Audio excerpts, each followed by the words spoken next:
going to show you guys how you can make your textures look more realistic by utilizing your roughness channel. Specifically, what I'm going to look at today is how you can quickly create something like this plastic material right here.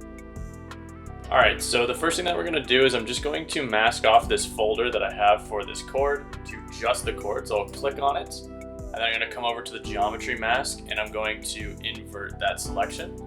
So now it's just masked out to the chord. I'm going to go back to the folder. Let's add a fill layer to this. We can call this base, and this is going to be the base color and base settings for our plastic. So for that, I'm going to give this a color of black. And then for the roughness, I'll check on the roughness channel, and let's make this a little bit less shiny, something like this.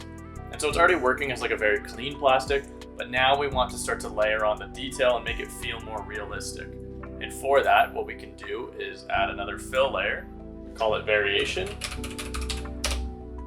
And what we'll do now is we're just going to go over to the textures, and I'm going to type in specifically moisture.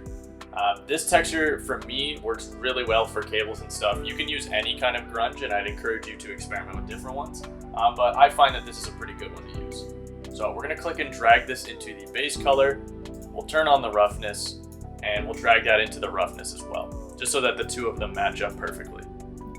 Next, what we can do is go to our UV projection. Let's hit the drop down on that and set that to triplanar so that we don't get any UV seams.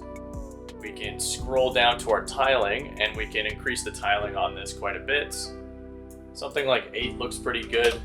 Next, what we need to do is actually blend this in and make it much more subtle. Go ahead and change our blend mode to screen, and then we can go ahead and lower the opacity a lot too, just so that we're getting a very subtle look to this.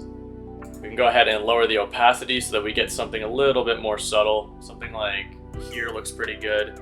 And then what we can do is change the channel that we're working on to the roughness channel so that we can actually affect the opacity of the roughness as well. So we can lower this down quite a bit. And you might want to hit C on the keyboard to actually visualize this in your roughness channel. And then we can see how much this is impacting it or not. Remembering that anything that's white is going to be less reflective. So let's go somewhere like 30, looks pretty good, just so it's still pretty noticeable. And then I can hit M to go back to my shaded view of this. Now I'll go down, and I can go down to the texture in the roughness slot, and we could just slightly increase the contrast on this, just make it a little bit more kind of realistic. And then it's a good time to kind of like get close into the texture and just kind of look around, rotate your lighting, see how things are looking so far.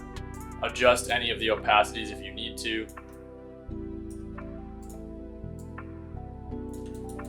And now typically what I would do at this stage is I would layer on more variation on top of this so that I can get a really realistic effect. Maybe I'd do something like some little dust spots, stuff like that. I'd also add things like dust into the curvature of something like this chord. But in general, this is a really great approach for adding realism to your textures by utilizing your base color and roughness channels specifically. So hopefully that was helpful, and be sure to follow for more Substance Painter tutorials.